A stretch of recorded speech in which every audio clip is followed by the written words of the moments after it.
What happens when the sport's most decorated wheelman straps into a car that seems determined to sabotage his legend? Lewis Hamilton pulled on Ferrari red, expecting a coronation lap toward immortality, yet the SF25 greeted him with icy silence and stopwatch slaps. The moment the visor dropped, every corner felt like speaking a foreign language at full scream. The chassis whispered feedback he couldn't decode, engine braking bit in ways his muscle memory rejected, and lap times glared back like neon billboards of doubt.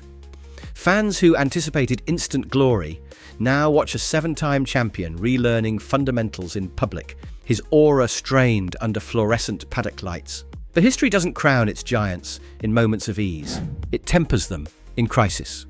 Beneath the helmet, Hamilton is logging failures as ammunition, dissecting telemetry like clues to a locked vault, and plotting a turnaround audacious enough to rewrite two legacies at once, his own and Ferrari's.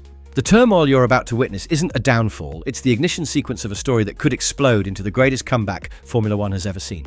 Confidence has always been Hamilton's secret horsepower, the invisible surge that let him throw a car at corners others tiptoed through.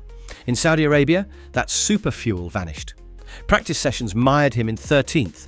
Q3 arrived by miracle rather than merit. 7th on the grid burned like defeat. Radio chatter sounded less like debrief and more like self-interrogation. In his mind ran one relentless question: who am I, if instinct no longer translates into speed? Yet identity crises can ignite revolutions. Stripped of certainties, Hamilton is forced back to fundamentals, feeling for grip, testing brake pressure, resetting the muscle memory that once made him invincible. It's a gladiator learning a new sword mid-battle, an ego-bruising exercise that either breaks resolve or tempers it into something deadlier. Now, underneath the scarlet paint lurks a difference no camera can show: engine braking logic. At Mercedes, rear axle drag under deceleration was minimal, letting Lewis glide into corners on a velvet edge. Ferrari's SF25 slams that rear axle harder, demanding a stab and rotate rhythm alien to his feet. The shift is tiny on paper, milliseconds of pedal modulation, yet catastrophic for feel. Into turns 1 and 2, the front tyres remain glassy cold, the car refuses to pivot. Understeer drags him yards offline, and half a second evaporates before the first sector split blinks crimson. Reprogramming a decade of muscle memory at 320 km per hour is less adjustment and more neurosurgery in a hurricane. Even a veteran's brain needs laps, hundreds of them, to trust a new language of load transfer and rear stability. Data never spares feelings. Jeddah's telemetry overlaid Hamilton's traces with those of Charles Leclerc and Max Verstappen, each line lighting up the gaps. Sector 1 and Sector 3, the commitment zones, blazed with lost time. At turn 4, Leclerc chucked his Ferrari on faith alone. Hamilton feathered. By turn 10, Verstappen was already flat, trusting the RB21's rear to cling. Lewis waited a heartbeat, coaxing traction that never quite bloomed. Corner after corner, micro-decisions etched tenths into history books. It wasn't aging reflexes, it was absent rapport. Formula One is a whisper-level partnership between driver and machinery, and right now, the SF25 speaks a dialect Lewis doesn't fully grasp. Until that dialogue becomes fluent, the stopwatch will keep its merciless verdict. Floor revisions tested in Bahrain: a slimmer beam wing, a re-sculpted rear flap, each microscopic tweak aimed at slicing drag without bleeding down force. Leclerc synced with the package instantly. Hamilton felt the rear grow twitchy just when he craved calm. Lower ride height promised grip, but nailing the exact millimeter requires telepathic harmony between driver and engineer, a chemistry still brewing. Formula One development is Russian roulette. An upgrade can crown you king or leave you chasing ghosts.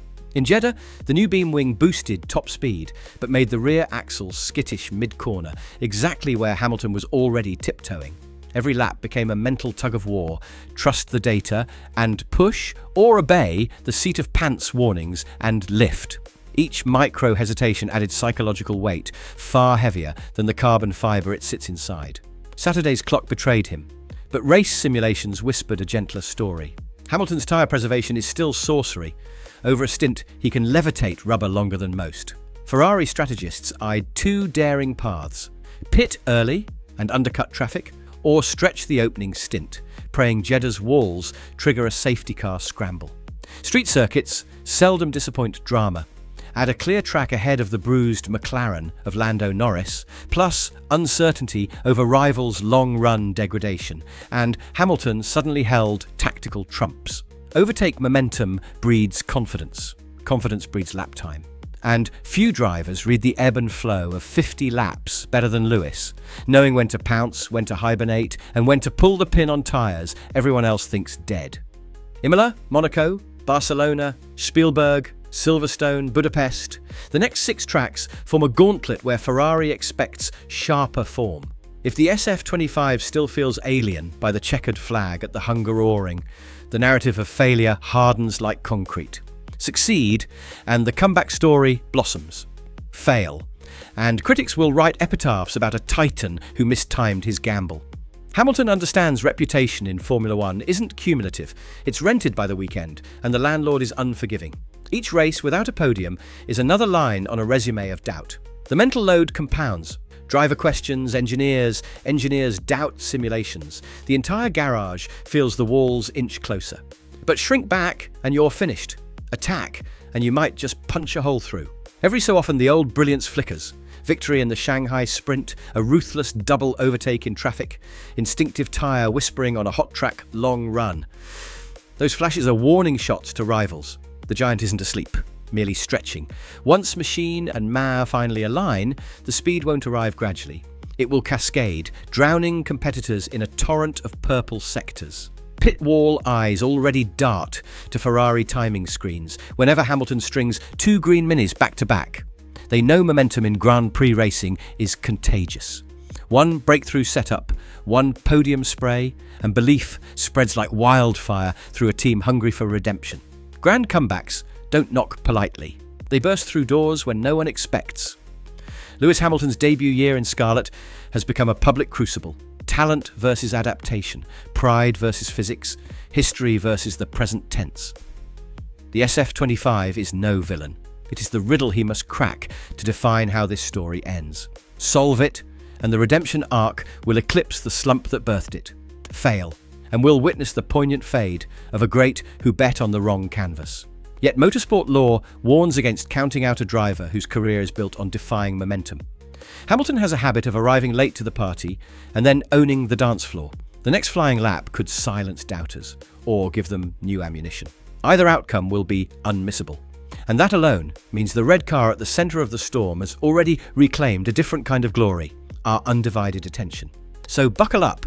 The legend may be bruised, but the final word is still accelerating toward us.